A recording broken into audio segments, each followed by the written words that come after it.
5-minute call. Jono Naylor. Thank you, Mr Speaker, and it's a real pleasure for me to rise in support, which will be of no surprise to the House, in support of the Prime Minister's statement. Mr Speaker, it's been an interesting debate thus far, and a comment that I heard from the other side of the House referred to the thinness of this statement. And I thought, well, it was only appropriate for me to go back and look, and I suppose from a distance this does look like a rather thin document, but it's got quite small type, actually, to be honest, when I looked at it. But look, it's 10 pages long, and on average is about 10 paragraphs per page. There's 100, at least, different things that this government proposes to do over the next year. Mr Speaker, this is not a tired government. This is not a government that in its third term is running out of ideas. Mr Speaker, this is a government that is working hard for all New Zealanders, is working hard to ensure that New Zealand is the kind of place that we all want to live in. Mr Speaker, I'm proud to be associated with a government that puts people and puts families first.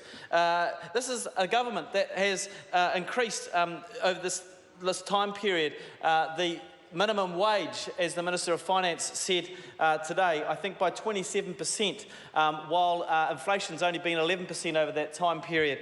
Significant increases in minimum wages. We're increasing the amount of paid parental leave, Mr Speaker. We've decreased ACC levies, and we've been the first government in 43 years to actually put up the real amounts of benefits to families with children. Mr Speaker, this is a government that puts jobs, the economy and increasing opportunities at the centre of economic development.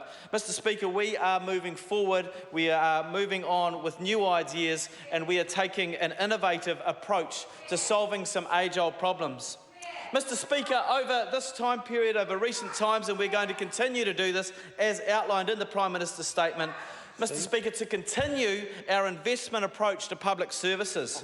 Mr Speaker, this is a government that cares enough about the poor of our communities, those who are most vulnerable in our communities, to ensure that we are looking at the causes of those things which will potentially lead them to long-term benefit, dependency and other things.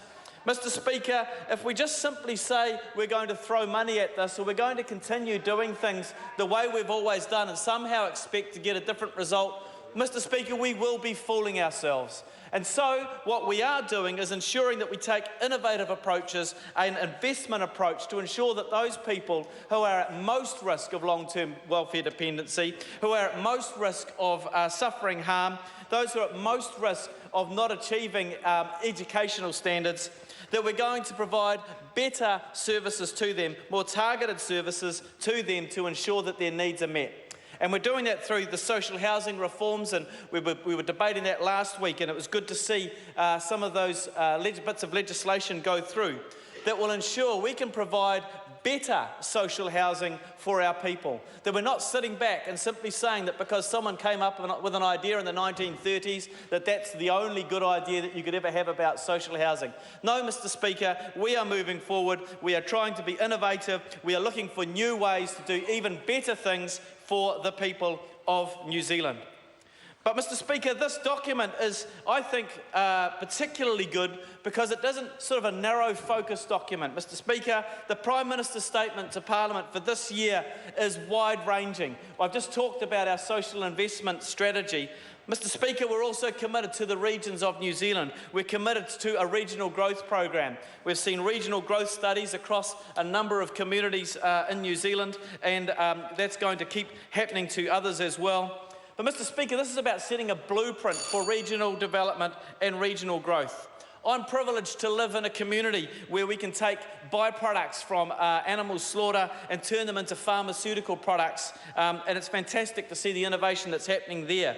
That can take New Zealand's power crop, the majority of it, and can it and export it to places around New Zealand.